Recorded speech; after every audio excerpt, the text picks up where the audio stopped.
देवहूति के पुत्रियों के वंश का वर्णन में अत्रि और अनसुईया का वर्णन आता है।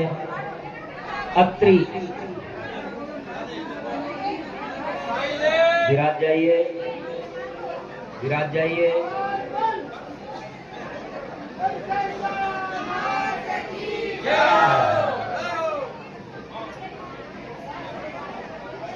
जो त्रि से रहित है, त्रि से रहित है, त्रिगुणों से रहित है, सत्व रज तम इनसे जो रहित है वो अत्रि है। और अनुसूया, जिसकी कोई इच्छा शेष नहीं है, वो अनुसूया है।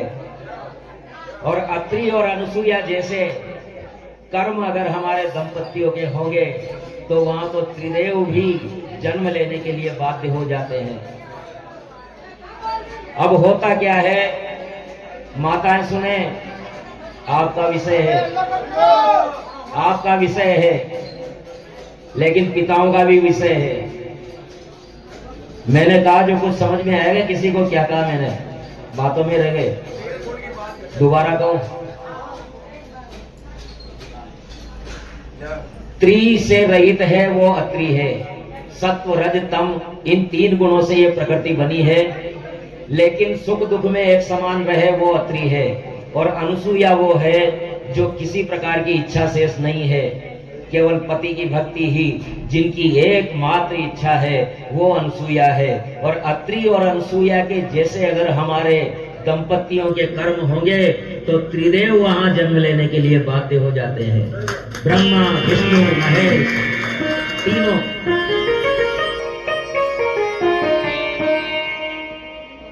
एक बार नारद जी घूमते घूमते अनुसूया माता के यहाँ आ गए चित्रकूट में, और चित्रकूट में माता अनुसूया ने बड़ा अच्छा लड्डू खिलाया उनको। नारद जी बड़े तृप्त हो गए, माता को प्रणाम करके आगे बढ़े और जाकर के ब्रह्माणी जी से जाकर के कहा कि माता प्रणाम, के अरे नारद भोजन कर ले। कि नहीं नहीं, आज तो माता अनुसूया ने ऐसा लड्डू खिलाया है कि बस 3 दिन तक कुछ खाने की जरूरत नहीं है। बोले अनुसूया कौन आ गई? और आप अनुसूया को नहीं जानती?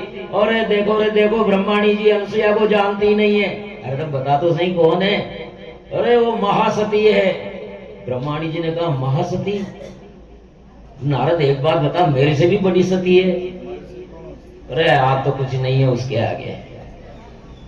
आग लगा करके आगे बढ़ गए, वैकुंठ में पहुंचे। वहां लक्ष्मी जी से कहा, लक्ष्मी जी ने कहा भोजन करो भाई। नारद ने कहा कि नहीं, 3 दिन का बीमा हो गया। माता अनुसूया ने ऐसा लड्डू खिलाया है कि ये माता अनुसूया कौन है? ओहो, आप भी नहीं जानती? अरे देखो लक्ष्मी जी माता अनुसूया को नहीं जानती, महासती को नहीं जानती। अरे नारद एक बात बता, मेरे से भी बड़ी सती है क्या? बोले अरे तुम तो कुछ नहीं हो। वहां भी आग लगा करके आगे बढ़ गए। कैलाश में जाकर के पार्वती जी को भी ऐसा ही कह दिया। और तीनों देवियां अब तो आए पति लोग, और उनसे कहा कि जाओ पता लगा के आओ कैसी सती हो। हमें चैलेंज करने लग गई, हमें चुनौती देने लग गई, ऐसी सती कौन है, हमसे बड़ी सती कौन हो सकती है? तो भगवान ने कहा कि देखो, सती और संत की परीक्षा नहीं ली जाती है, उनको तो प्रणाम ही किया जाता है। देख तू मान जा। नहीं, अब तो भोजन ही तभी मिलेगा, जाओ उनका पता लगा के आओ वो सती कौन है। अब तीनों देवता निराश होकर के वहां चित्रकूट में आते हैं। चित्रकूट में तीनों देव मिलते हैं कि अरे आप, और आप क्या, हम इस तरह की बात हो गई कि अच्छा ये सब नारद का किया धरा है, चलो। तो संत के वेश में, ऋषियों के वेश में वो वहां गए। भवति भिक्षाम देहि, माता से भिक्षा मांगी। माता बाहर आई, आओ महाराज जी भिक्षा लो। कि नहीं हम भोजन करेंगे। बोले भोजन करो, आओ पधारो।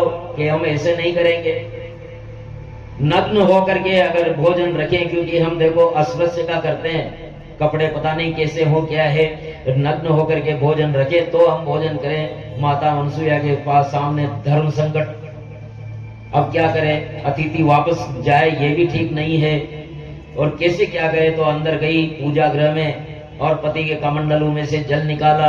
अगर मैंने स्वप्न में भी अपने पति के अलावा किसी का ध्यान नहीं किया है, तो उस सतीत्व के बल से ये तीनों दूध पीते बच्चे हो जाएं और वो महीने महीने भर के शिशु हो गए। तीनों देवता और भगवती ने नग्न होकर के उन्हें अपना स्तनपान करवाया। जब ब्रह्मा विष्णु महेश पुत्र के रूप में आ जाएं तो दूध आना तो स्वाभाविक ही है, ममता से दूध आ ही जाता है। और उनको तृप्त करके दूध से और पलने में झुला दिया, लोरी गागा करके तीनों देवता वहां सो गए। और अब दिनों पे दिन गुजर गए, महीनों पे महीने गुजर गए, पता नहीं है देवताओं का। और अब चिंता हो गई तीनों देवियों की, कहाँ गए कहाँ गए। इधर ऋषि आए, बोले ये बच्चे कि ये आपके पुत्र हैं। देवी में गया था तब तो कुछ नहीं था, ये पुत्र खैर तू जाने, तेरी माया जाने। तो इस प्रकार अब इधर गए, अब कहाँ गए, तो वो चलो ढूंढने के लिए बाहर निकली तो नारद दिखा। नारद अरे नारद इधर आ, नहीं नहीं मेरा व्रत है, मैं स्त्रियों का मुंह ही नहीं देखता। अरे तो ये तो बता कहाँ गए होंगे, वो कहाँ गए होंगे ये तो बता दे। कि चित्रकूट में चल जाओ माता अनुसुईया के पास, वहां बिल्ली के बच्चे की तरह म्याऊं म्याऊं कर रहे होंगे। तो अब वो गए साहब, वहां जाते ही दस्तक दी दरवाजे पे और माता ने दरवाजा खोला। हाँ बोलिए कि माता जी हम आपकी बहुएं हैं। अब बहुएं हैं तो फिर यहाँ क्या खड़ी हो, लगो चौके चूल्हे पे, बर्तन वर्तन मांजो, भोजन वोजन बनाओ।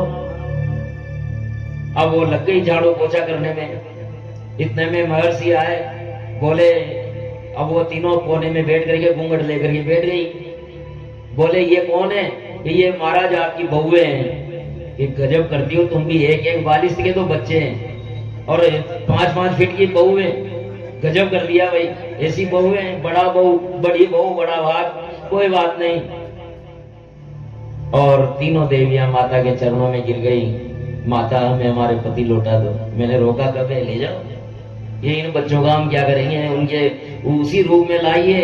और माता ने कि अब इन्होंने मेरा दूध पिया है, इन तीनों ने मेरा दूध पिया है, अब मैं इनके बिना नहीं रह सकती। तो तीनों देव उन्हें आशीर्वाद देते हैं कि हम तुम्हारे पुत्र होंगे। और ब्रह्मा के तेज से चंद्रमा, विष्णु के तेज से गुरु दत्तात्रेय, जो सारे ऋषियों के गुरु माने जाते हैं दत्तात्रेय, और भगवान शंकर के तेज से दुर्वासा, जो क्रोध के प्रतिमूर्ति माने जाते हैं वो दुर्वासा। इस तरह से त्रिदेवों ने अत्रि और अनुसुईया के यहाँ जन्म लिया है। बोलिए अत्रि अनुसुईया माता की। ये सती माता का ये अब इधर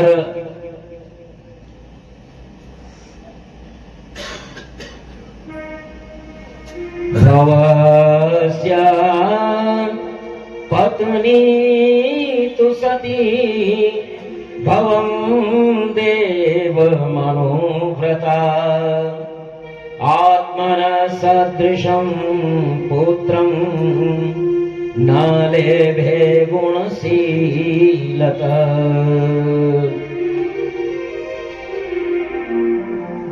सुखदेव जी महाराज कहते हैं कि एक दक्ष की एक पुत्री सती भगवान शिव को ब्याही गई थी, लेकिन दोनों ससुरा जवाई में वैमनस्य हो गया और उसने आखिरकार सती को त्याग दिया था भगवान ने।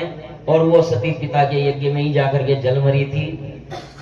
तो प्रश्न पैदा हुआ, भवे शीलवतां श्रेष्ठे दक्षो दुहितवत्सल विद्वेषमकरो कस्मात् धनाद्रत्यात्मजां सती। ओहो, ये क्या कर रहे हैं, क्या कर रहे हैं गुरुदेव। भगवान शिव सती को क्यों त्यागेंगे, और फिर ससुर और जामाता के इतना वैर कैसे हो गया।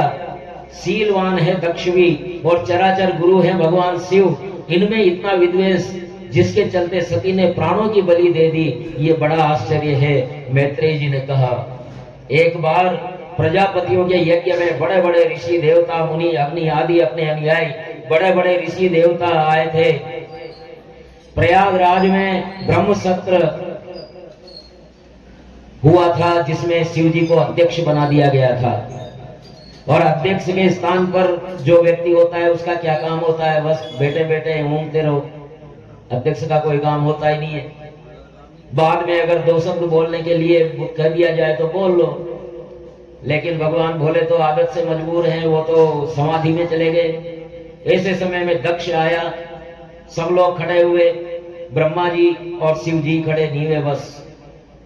तो दक्ष ने इसे अपना अपमान समझा और उसने कहा कि ये कपाली, ये मसाणी, ये निर्गुण निर्लज्ज, मैं तो इसको अपनी पुत्री देना ही नहीं चाहता, मेरे पिता ने जबरदस्ती दिलवा दी और ये अभी यज्ञ का अधिकारी नहीं होगा। तो नंदी भी कहते हैं कि ये भोग बुद्धि हो जाएंगे, इनको कभी मोक्ष मिलेगा नहीं। इस प्रकार से दक्ष ने कहा ये शमशानवासी, तो सारा जगत ही शमशान है।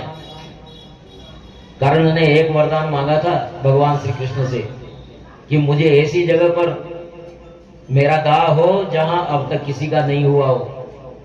तो द्वापर के अंत की बात है। तो भगवान कृष्ण पूरे जगती में घूम गए, कई जगह नहीं मिली। फिर केवल एक पैर रखने की जगह मिली जिस पर भगवान ने पैर रखा और हाथों में उनका दाह संस्कार किया, और वो जगह भी उस समय खत्म हो गई। यानी कि इस ब्रह्मांड में, इस धरती पर कोई जगह ऐसी नहीं है जहाँ किसी का दाह संस्कार नहीं हुआ हो। इसलिए कहते हैं कि पूरा संसार ही शमशान है। तभी तो शिव कड़कड़ के वासी हुए हैं। भूत पिशाचों के सहचर हैं, वो तो भूतनाथ है ही सही।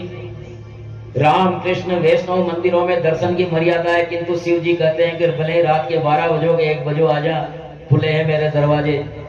स्वेच्छाचारी है तो त्रिगुण सत्व रजतम से परे है, तो वो स्वेच्छाचारी है, उनके कोई बंधन नहीं है।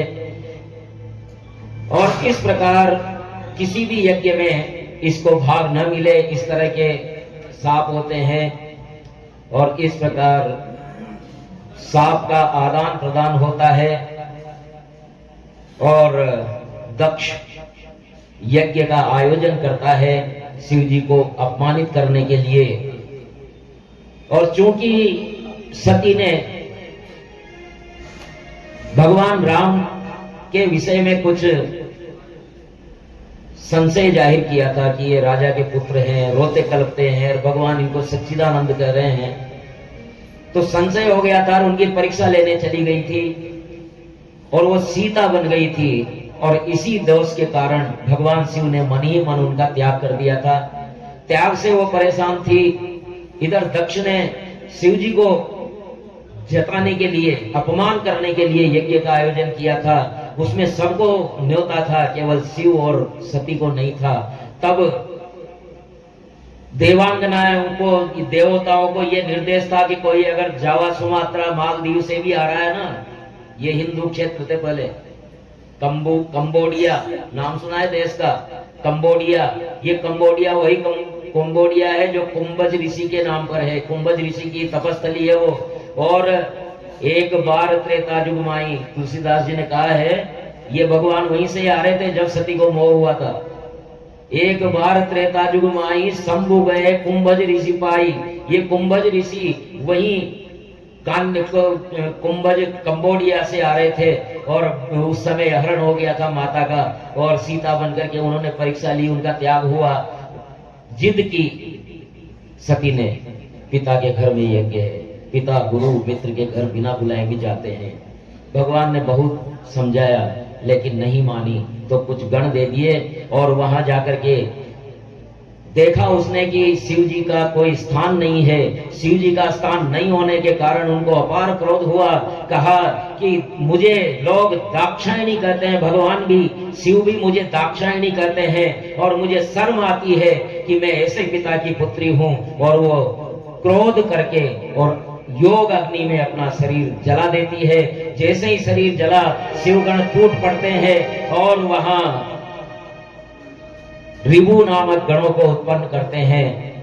वहां के जो याज्ञिक होते हैं और कुछ गणों को मार पीट करके भगा देते हैं और वहां जाकर के भगवान भोलेनाथ से कहते हैं माता सती अब नहीं है, अब माता सती नहीं है। शिव जी ने नारद को बुलाया, नारद जी ने कहा कि हाँ ये सही है। जब